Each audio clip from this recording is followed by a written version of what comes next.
noite, pessoal. Bem-vindos ao Revisão Concursos.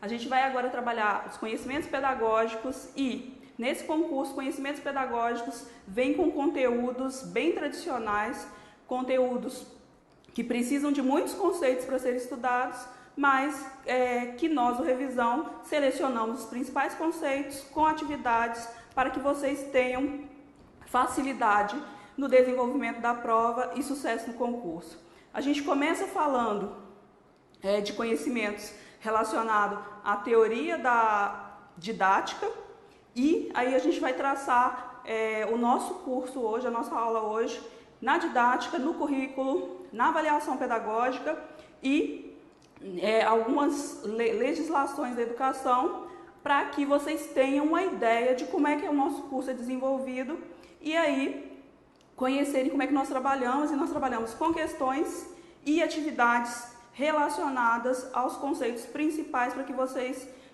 consigam estudar no menor tempo, tendo bagagem e conteúdo. Então, não vamos perder mais tempo, vamos para o nosso tema primeiro, que é Fundamentos da Educação, Conceitos e Concepções Pedagógicas, Seus Fins e Papel na Sociedade Ocidental Contemporânea. Quando a gente vai falar de fundamentos da educação, é uma infinidade de conceitos e concepções pedagógicas que existem. Mas existem algumas principais que eu selecionei para a gente ter um resumo do que elas são. E é claro, no desenvolvimento do curso, a gente expressa melhor como é que cada uma se desenvolve. Mas não dá para falar de concepção pedagógica e de fundamentos da educação sem a gente falar do conceito de saber docente, que está relacionado à formação profissional, entendido como aquisição permanente de saberes, hábitos e condutas que desenvolvem as competências construídas ao longo do desenvolvimento profissional. O saber docente está relacionado a abordagens teóricas e à prática educativa em sala de aula. O filósofo e sociólogo Maurice Tardif prefere a expressão saber do professor, pois ele diz que esse saber é plural, composto de saberes de variadas áreas do conhecimento.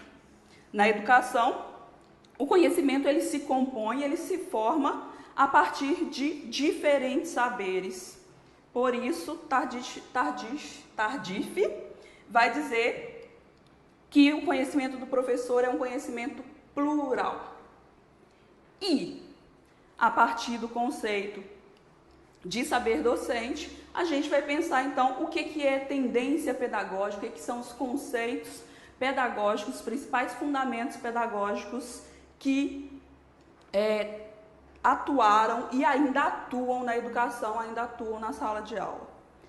Para a gente pensar tendências pedagógicas, primeiro a gente vai pensar o que é tendência. Quando a gente fala tendência, a gente está falando de quê? Se a gente for olhar no mundo da moda, a tendência é o que está no auge, o que está funcionando, o que está em ação.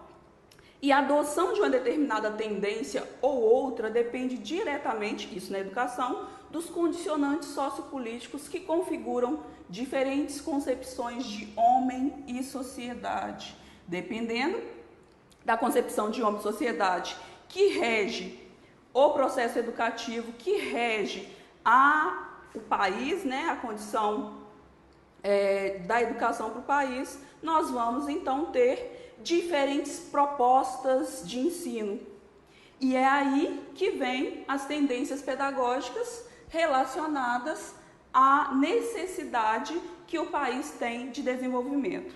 E, consequentemente, diferentes pressupostos sobre o papel da escola, que está lá no nosso tema, o papel da aprendizagem, as relações professor-aluno, técnicas pedagógicas, desenvolvimento de metodologias e variados outros conceitos que regem o princípio da educação. E as tendências pedagógicas, elas vão então se dividir em liberais, progressistas e contemporâneas. As tendências pedagógicas mais discutidas são as tendências liberais e progressistas. As tendências contemporâneas, elas são recém-pensadas, mas a gente traz um pouquinho dela para vocês, Por quê? Porque no edital fala das novas tendências e muito pouca gente discute essas tendências contemporâneas. Resumindo, e aí a gente vai ter lá no nosso curso uma análise mais profunda de cada uma dessas tendências. Resumindo, a pedagogia liberal, ela acredita que a escola tem a função de preparar os indivíduos para desempenhar papéis sociais, baseados nas aptidões individuais. O que quer dizer aptidões individuais? Baseado na capacidade de cada um, independente de classe social, independente de condição psicológica de cada sujeito, o que a gente vai chamar hoje de a tal meritocracia. Dependendo da aptidão individual de cada um, o aluno ele vai desempenhar papéis sociais e a sua aprendizagem também vai se dar nesse sentido. A gente pode dizer então que a pedagogia liberal ela vai trabalhar com conteúdos onde o professor é o dono do saber, o único dono do saber, e o aluno um mero receptor de informações para repeti-las posteriormente. Já as tendências pedagógicas progressistas, e aí a gente tem que ter um cuidado, porque a gente costuma confundir progressista com progressivista, e aí o sentido das palavras aqui fazem muita diferença. As tendências pedagógicas progressistas elas vão analisar de forma crítica as realidades sociais, cuja educação possibilita a compreensão da realidade histórico-social, explicando o papel do sujeito como um ser que constrói sua realidade, assume um caráter pedagógico e político ao mesmo tempo. As tendências progressistas vão se dividir em libertadora, libertária e crítico-social dos conteúdos.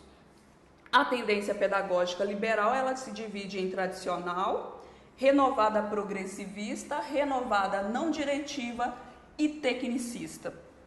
Só aqui a gente tem vários conceitos para serem debatidos. O que significa tendência pedagógica tradicional? Como é que o ensino é desenvolvido nessa tendência?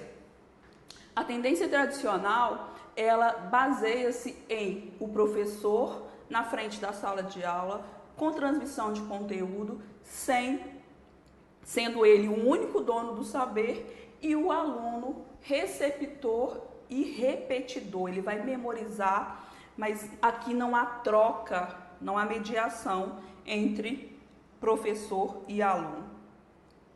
A tendência tecnicista, por exemplo, é a tendência que lembra o período fordista, em que, e aí também acontece no período da ditadura militar no país, em que o país está em desenvolvimento e há uma necessidade de formar mão de obra para o mercado de trabalho. Então, a educação ela vai se organizar para formar técnicos, pessoas que vão repetir processos sem questionar, sem analisar a sua realidade. Já as tendências pedagógicas progressistas, elas fazem uma análise da sociedade, de como cada sujeito se encontra na sociedade e como é que a educação tem o papel de libertar, de transformar a realidade dos estudantes e junto com conteúdos, aí no caso da pedagogia crítico-social dos conteúdos,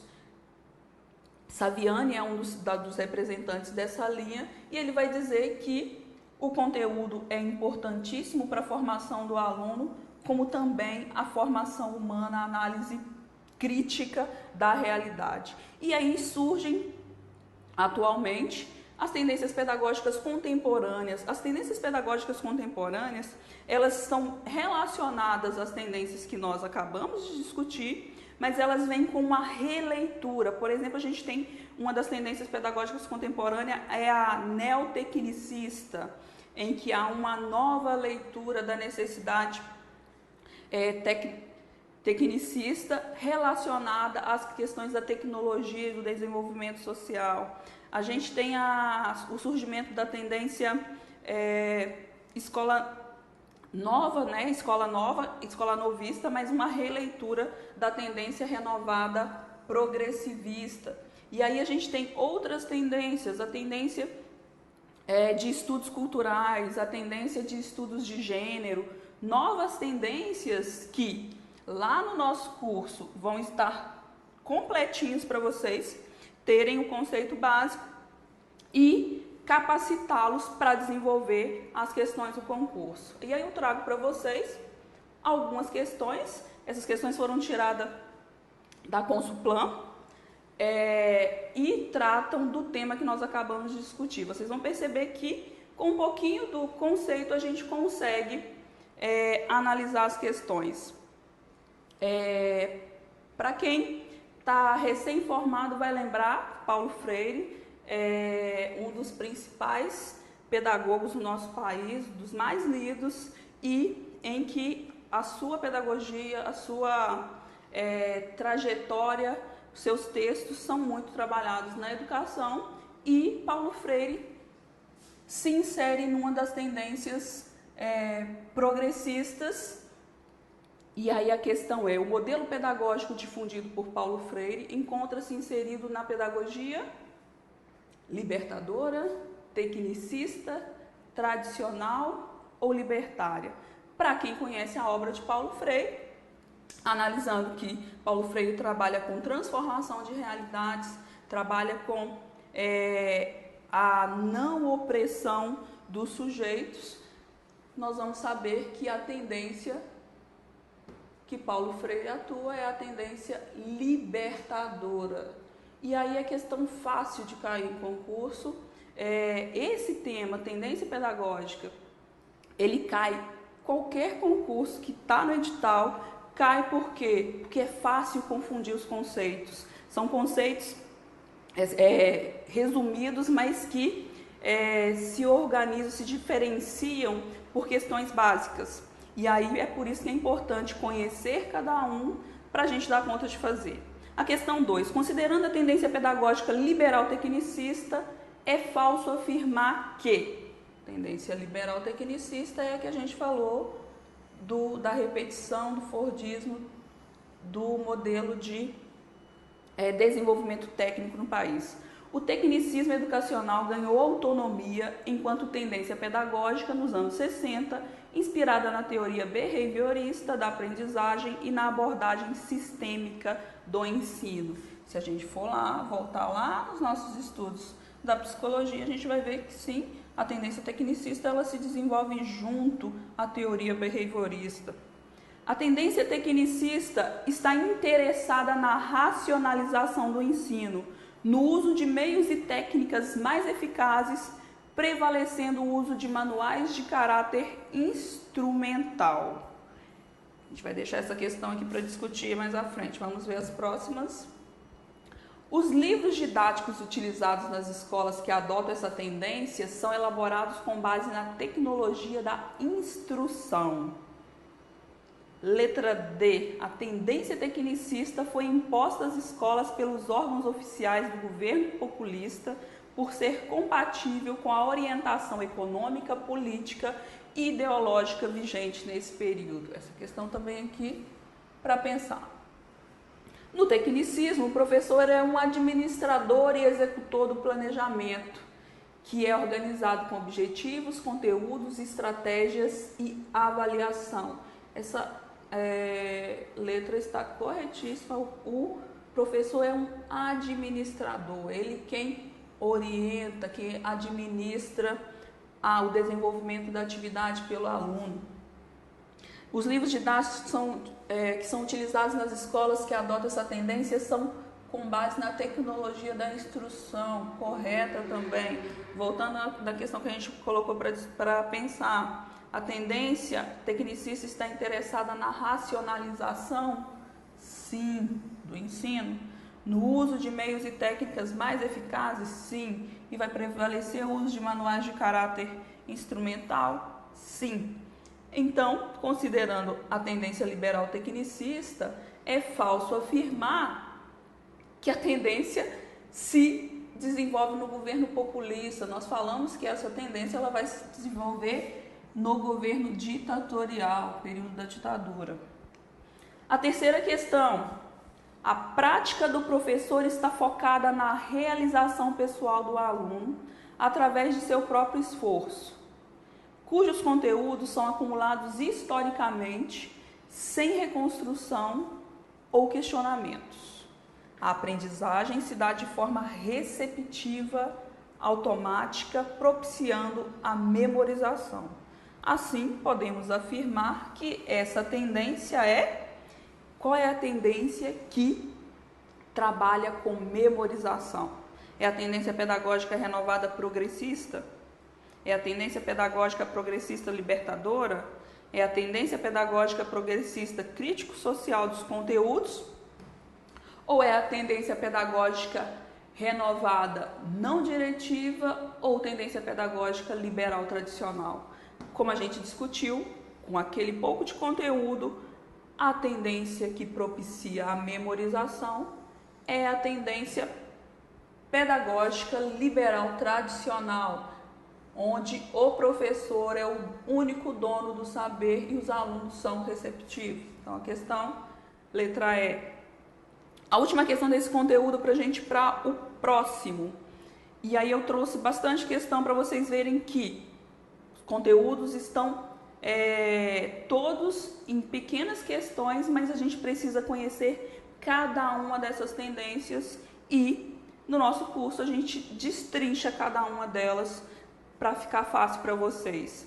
Então vamos lá, questão 4. Entre as práticas pedagógicas progressistas estão as pedagogias, e a gente está falando de progressista e não podemos confundir com progressivistas. Eu disse para vocês que são conceitos diferentes. Progressivista está relacionado às tendências pedagógicas liberais, progressistas às tendências realmente progressistas.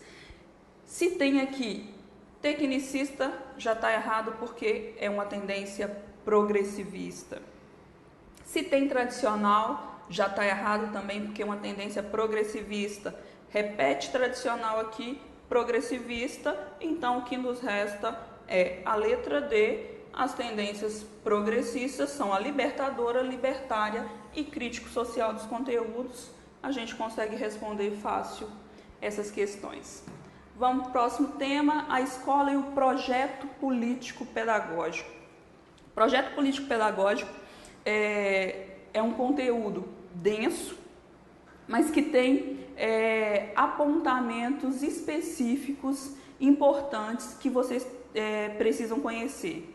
Quando a gente vai falar de projeto pedagógico, ou proposta pedagógica de uma escola, a gente está falando de um instrumento de balizamento para o fazer pedagógico da instituição, que vai permitir pautar permanentemente as práticas pedagógicas escolares.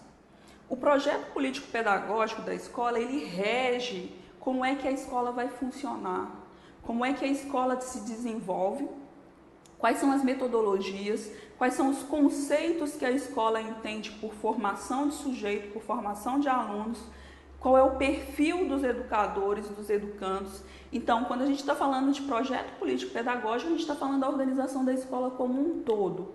E o projeto político-pedagógico toda a instituição deve ter, e ele deve ser pensado entre os pares, ou seja, com participação de pais, professores, representantes dos estudantes e a gestão da escola. Um projeto político-pedagógico que pensa uma escola inclusiva, que pensa uma escola para todos, ele tem que ter a participação na sua organização de todos esses sujeitos.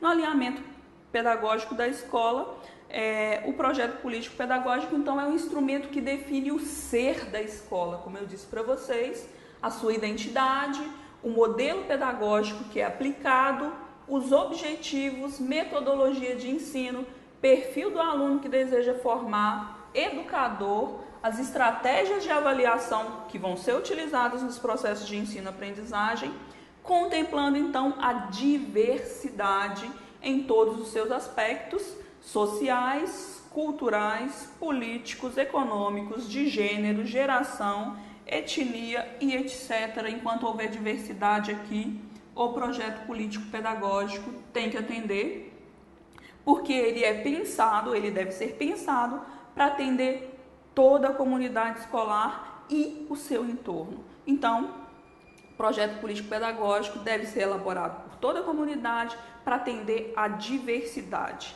Nesse sentido, esse projeto representa a oportunidade de a direção, a gestão da instituição, a coordenação pedagógica, os professores e a comunidade tomarem sua escola nas mãos, definir seu papel estratégico na educação das crianças e jovens, e adultos também, e organizar suas ações visando atingir os objetivos a que se propõe, e é o ordenador, o norteador da vida escolar.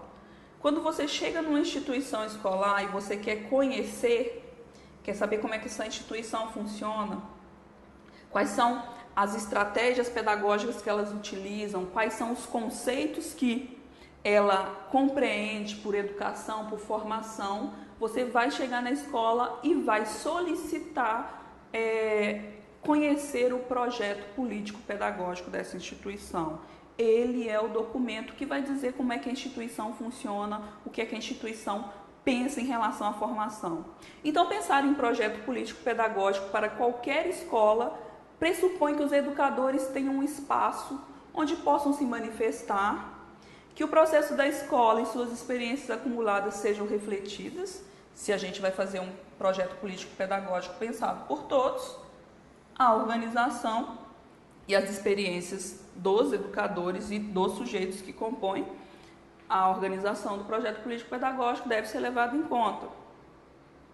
E aí isso vai aparecer no texto do projeto político-pedagógico, que haja uma definição anterior sobre qual concepção de projeto político-pedagógico ou proposta pedagógica será defendida pelo grupo.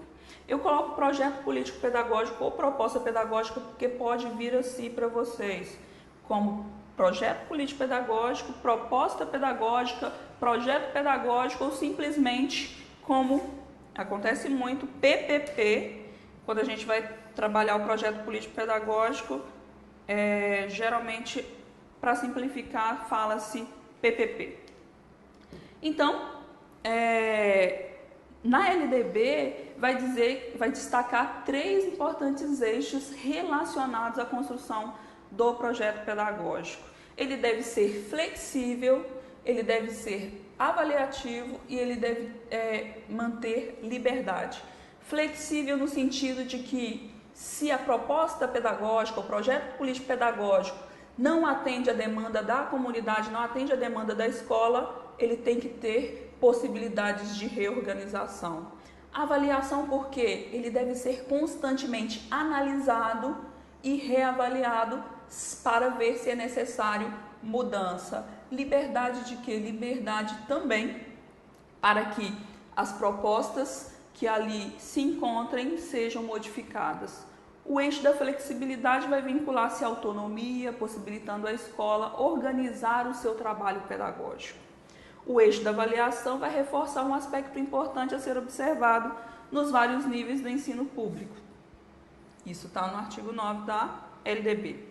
O eixo da liberdade vai expressar-se no âmbito do pluralismo de ideias e de concepções pedagógicas. Diferentes pessoas com diferentes ideias têm e devem ter a oportunidade de manifestarem e inserirem propostas diferentes no projeto político-pedagógico. E a proposta de gestão democrática do ensino público. Quando a gente fala de projeto político-pedagógico, a gente está falando, apesar de todas as instituições de ensino serem obrigadas a ter um projeto político-pedagógico, e esse projeto ele ter validade de 10 anos sendo analisado constantemente, anualmente e revisado, isso é norma, né, legislação para a organização do projeto político-pedagógico. Quando a gente vai falar de gestão democrática, a gente está falando do ensino público. É uma gestão em que não só a direção da escola coordena o processo de desenvolvimento da instituição através do projeto político-pedagógico, mas tem participação de toda a equipe, ok? E aí, pensando no projeto político-pedagógico no sentido de organização de uma gestão democrática, A sua atuação pedagógica vai dizer respeito ao trabalho da escola como um todo, em sua finalidade primeira, e a todas as atividades, inclusive a forma de gestão, tem que estar lá no projeto político-pedagógico, como é que a escola, a gestão funciona, a abordagem curricular que vai ser utilizada e a relação escola com a comunidade, ou seja, o PPP vai compor todos os sujeitos da instituição. Na administrativa vai referir-se àqueles aspectos gerais de organização da escola, como gerenciamento do quadro de pessoal, registro sobre a vida da escola e demais questões relacionadas à administração escolar. No financeiro vai estar relacionado às questões de captação e aplicação de recursos financeiros, como é que a escola pode, atuar na captação e utilização de recursos, e juridicamente vai retratar a legalidade das ações e a relação da escola com outras instâncias do sistema de ensino, seja municipal, estadual ou federal.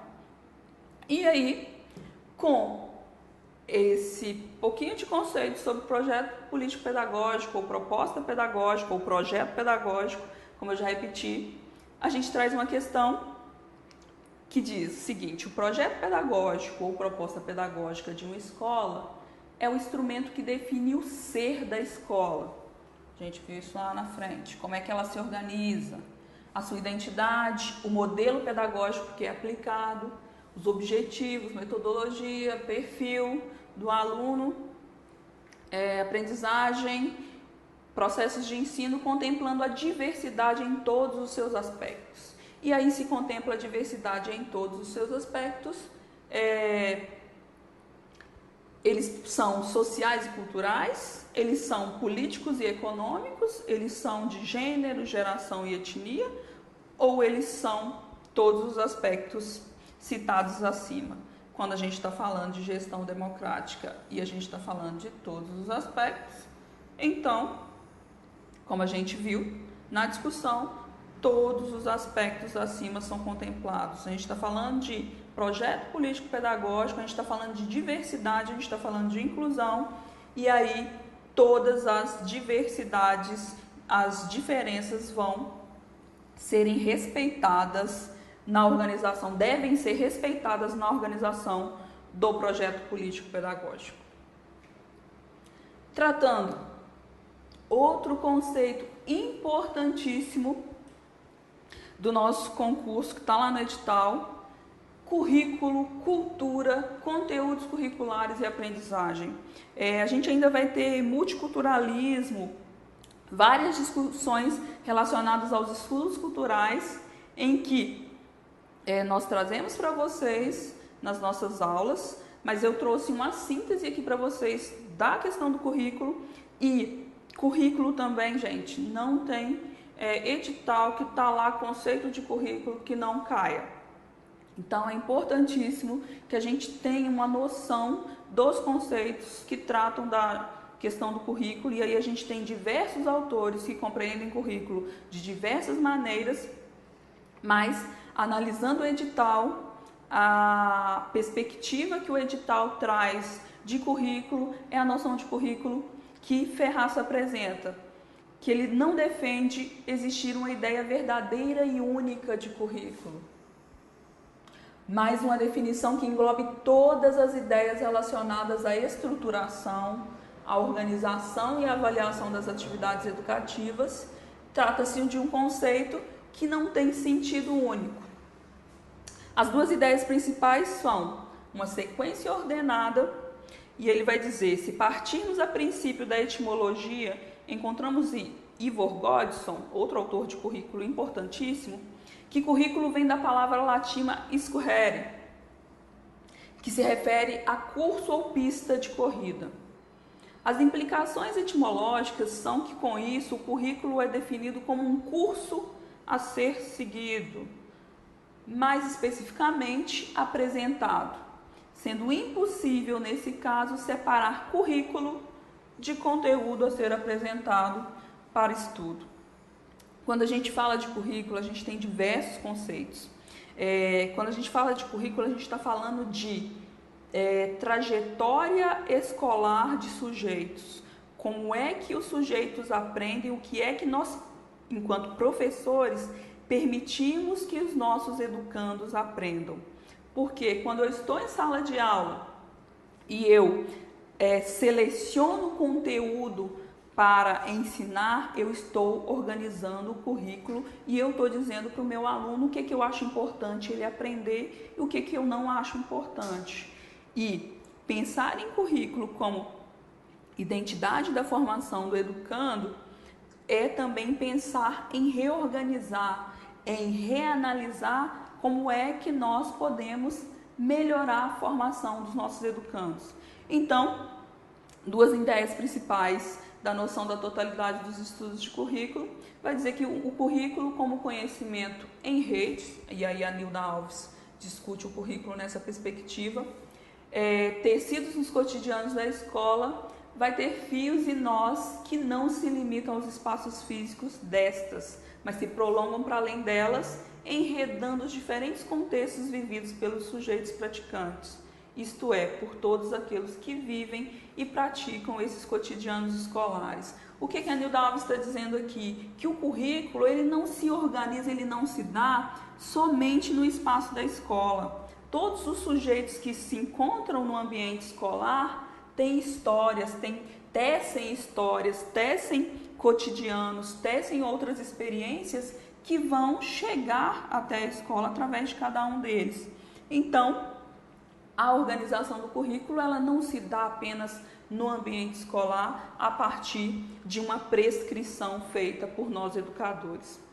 Nilda Alves também vai defender que ao participarem da experiência curricular cotidiana, mesmo que supostamente seguindo materiais curriculares pré-estabelecidos, professores e alunos tecem alternativas práticas com os fios que as redes das quais fazem parte, dentro e fora da escola. Como eu disse para vocês, tudo que o sujeito aprende dentro e fora da escola vai chegar no ambiente escolar e vai organizar os currículos, que ela vai dizer que são os currículos em ação. São os currículos que vão se constituindo nas escolas através da experiência de cada sujeito que nelas se encontram e que não está ali definindo na proposta pedagógica, no projeto político-pedagógico ou na organização curricular. Não está prescrito, não está dito, mas que sim surge e reorganiza os mecanismos da instituição, os mecanismos de currículo. A discussão de currículo, ela se dá para além da organização de caminhos a serem seguidos pelos estudantes, mas ele está relacionado também à constituição da identidade do educando na instituição escolar. O texto das diretrizes curriculares nacionais, por exemplo, da educação básica, vai apontar para a necessidade de considerarmos que as reflexões teóricas sobre currículo implicam ter como referência os princípios educacionais garantidos à educação formal. Se os princípios garantidos estão orientados pela liberdade de aprender, ensinar, pesquisar e divulgar a cultura, o pensamento, a arte e o conhecimento científico, além do pluralismo de ideias e de concepções pedagógicas, como a valorização da experiência extraescolar e a vinculação entre a educação escolar, o trabalho e as práticas sociais devem existir. O que está dizendo aqui? Se o currículo ele se organiza a partir das experiências de cada sujeito, não vai ser só o espaço escolar que vai definir a identidade da formação que a instituição tem, mas todos os sujeitos e todas as experiências extraescolares estão ali organizando a identidade da instituição. E é por isso que é importante pensar sempre a estrutura curricular, pensar a proposta pedagógica da instituição de acordo com a sua realidade. E não simplesmente, porque tem muita instituição que faz isso, sair copiando proposta pedagógica de outra instituição, porque ao refletir a realidade da comunidade em que a escola está inserida, ela consegue abarcar uma maior diversidade. O destaque dado no texto do Ministério da Educação aos princípios educacionais garantidos à educação formal tem, então, por objetivo fortalecer a ideia de que a escola de educação básica precisa ser assumida como espaço potente e coletivo de inclusão. Essa palavra vai aparecer sempre nos nossos conteúdos, favorecendo o bem-estar das crianças e adolescentes, jovens e adultos, no relacionamento entre si e com as demais pessoas, ou seja, para além da discussão de currículo como organização da identidade da formação do educando, a gente também está falando da sua organização entre os sujeitos, de como é que se dá na instituição o relacionamento entre os sujeitos em geral. E aí, com esse trecho, a gente tem também a possibilidade de resolver uma questão. Vamos lá. Ao articularem os saberes cotidianos aos escolares, e aí a gente está falando de coisas diferentes aqui. Saber cotidiano, o que cada um tem de experiência e leva para a instituição, aos saberes escolares, ou seja, os saberes prescritos, os estudos culturais, nos quais impulsionam a pensar o currículo, para além de textos oficiais, envolvendo nos domínios das redes de saberes fazeres, os cotidianos escolares, tecidas em meio a todo um campo de significação cultural, que eu trago para vocês quando eu discuto os conceitos de currículo inclusivo, em que toda a experiência dos sujeitos que se encontram na instituição compõe a organização desse currículo, se constituindo em redes de significações. Os currículos possuem uma dimensão de processo que não pode ser desconsiderada, sendo realizados por pessoas encarnadas em determinados contextos, ou seja, para pensar a organização curricular, a gente tem que analisar as questões históricas, as questões sociais, as questões culturais, as questões econômicas, as questões políticas, as questões de etnia, de gênero, de raça, se tivessem aqui.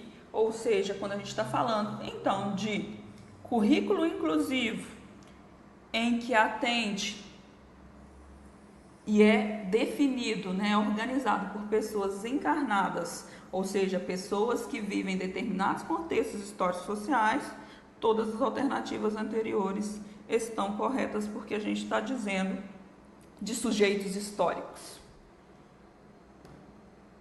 E aí a gente vai para a discussão rápida sobre a avaliação da aprendizagem, também na perspectiva de inclusão. Quando a gente vai falar de avaliação, a gente está falando de avaliação enquanto construção, a gente está falando de avaliação contínua, a gente está falando de avaliação numa perspectiva diferente da perspectiva que a gente conhece de avaliação, que quando todo mundo ouve a palavra prova, todo mundo tem medo. A gente foge da perspectiva de avaliação enquanto exame, que é excludente. No artigo 69, a organização e o funcionamento do ensino nas escolas estaduais da educação básica, não só de Minas Gerais, mas quando a gente fala de funcionamento do ensino das escolas, da educação básica no nosso país, a avaliação da aprendizagem dos alunos, ela deve ser contínua, cumulativa e diagnóstica. E aí, o que é que significa ser contínua? Não é trabalhar o conteúdo todo e depois ir lá apresentar uma avaliação. Ela deve ser cumulativa, a partir do desenvolvimento dos alunos, a partir do desenvolvimento dos estudantes, nós vamos reorganizando a nossa prática avaliativa. E ela deve ser a diagnóstica porque é a partir da minha análise do que eu sei, do que o aluno compreendeu que eu vou reorganizar, que eu vou repensar a avaliação. Essa avaliação também ela deve assegurar tempos e espaços diversos para que os alunos com menor rendimento tenham condições de ser devidamente atendidos ao longo do ano letivo. Como assim? Se nós temos estudantes que são diversos, que têm características diferenciadas, nós temos que analisar então que diferentes sujeitos precisam de tempos e espaços diferentes e diversos para a aprendizagem. E os alunos com menor rendimento, eles têm a necessidade de passarem por experiências diferentes de avaliação, em que nós não fiquemos só com um modelo de aprendizagem de inteligência. Se a gente está falando de avaliação, a gente está falando também diretamente de inteligências múltiplas, e alguns alunos, alguns sujeitos aprendem de forma diferente. Então, trabalhar os conteúdos e avaliar os conteúdos de diferentes maneiras possibilita que sujeitos que aprendem de forma diferente tenham também possibilidades de avanço na instituição escolar. A avaliação ainda deve prover obrigatoriamente intervenções pedagógicas ao longo do ano para garantir a aprendizagem no tempo certo. Se nós percebemos que os nossos educandos não conseguiram compreender um conteúdo, a avaliação ela avalia não só o estudante, ela avalia também o professor, avalia quem está desenvolvendo o conteúdo. E nesse sentido, quando eu percebo que um aluno não aprendeu o conteúdo, o que eu preciso fazer? Retornar, voltar e trabalhar de maneira diferenciada. Deve ainda usar um tipo único de avaliação, que a gente está dizendo que não pode acontecer na instituição escolar. Ela vai o quê? Ela vai valorizar um único sujeito, um único estudante. E dessa forma, a gente impede que os alunos que aprendam de forma diferenciada tenham sucesso na escola. Então, uma avaliação ela não pode ser baseada num único mecanismo. A avaliação não é só prova, a avaliação está relacionada à observação, a desenvolvimento de atividades práticas, diferentes do conceito que a gente tem de exame. Quando a gente vai falar de avaliação, a gente tem que pensar que a partir do que a gente tem da realidade dos alunos, ou seja, a partir do diagnóstico, a partir do conteúdo desenvolvido e da observação do que o aluno aprendeu, do acúmulo de conteúdos trabalhados, se eu percebo que o aluno não conseguiu avançar, eu preciso então retornar e trabalhar de forma diferenciada para que o aluno tenha sucesso. Então, a variedade vai permitir ao professor a verificação do desempenho dos alunos em função de suas inteligências múltiplas, como eu já disse para vocês, e não a partir da noção de exame. Porque quando a gente trabalha com o conceito de exame, a gente está desenvolvendo o conteúdo, tratando o aluno como um receptor de conteúdo e desejando que ele simplesmente repita. Quando a gente trabalha com a avaliação numa característica de formativa, de diagnóstica, nós trabalhamos então com uma avaliação que vai dar oportunidade de que as diferentes inteligências sejam analisadas e valorizadas no ambiente escolar. Então, pensando na nossa noção de avaliação enquanto avaliação inclusiva, a gente tem uma questão que também dá para responder a partir desse pouquinho de conceito. Vamos lá, a avaliação do aproveitamento escolar praticada como atribuição de qualidade aos resultados da aprendizagem dos educandos visa, exceto, e aí a gente está falando a atribuição de qualidade aos resultados da aprendizagem dos educandos, tem que prestar atenção, coletar, analisar e sintetizar as manifestações das condutas dos educandos, o aspecto classificatório sobre a forma de verificação, a reorientação imediata da aprendizagem caso se mostre com resultados insatisfatórios. E letra D, o encaminhamento dos educandos para passos subsequentes da aprendizagem, caso se considere satisfatórios os resultados da avaliação. Sim, a avaliação vai visar todos esses conceitos, exceto o aspecto classificatório que a gente discutiu aqui, que é o aspecto da verificação, do exame. Ok, pessoal? É importante a gente pensar também que a avaliação formativa, ou seja, a avaliação contínua, ela se dá a partir da análise do processo de organização do educador. É uma avaliação dos educandos? É uma avaliação do que a turma conseguiu aprender? Sim, é uma avaliação. Mas é mais do que isso, é uma avaliação do que o professor conseguiu desenvolver enquanto processo na instituição. E aí, o que o professor conseguiu desenvolver está muito relacionado com a sua autoavaliação. Quando a gente discute avaliação escolar, a gente fica muito focado na ideia de sucesso ou insucesso do aluno, mas a gente não discute, e aí é importantíssimo para a gente saber, que está lá no nosso edital, a ideia de autoavaliação, avaliação do educador. Toda avaliação que o educador organiza em sala de aula, organiza no espaço pedagógico, está relacionado com a análise do trabalho que ele desenvolve, com uma autoavaliação. Porque se o aluno consegue avançar, ele avança a partir da organização que o educador permite. Se o aluno não consegue avançar e o educador não permite esse desenvolvimento, então a gente tem aqui um educador que precisa conhecer o conceito de avaliação enquanto característica, enquanto possibilidade de avanço para os seus alunos e não apenas como exame.